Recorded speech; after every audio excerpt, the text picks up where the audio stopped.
welcome back to my channel. Good morning to all. Today I'm back with another beautiful thought of the day, and I'm showing how to present a thought of the day in the school assembly. Here we go.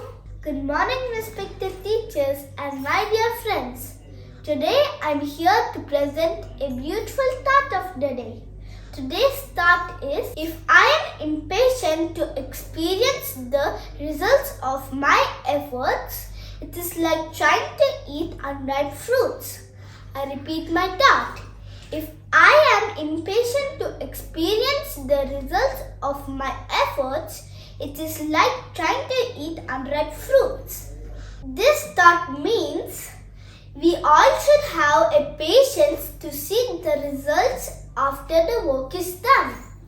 If we lose the patience, it is like we are eating the unripe fruits instead of waiting to get the ripe ones. It is tasteless. I hope you liked my thought of the day. Please like, share and subscribe to my channel. Bye. Have a good day. See you in the next video.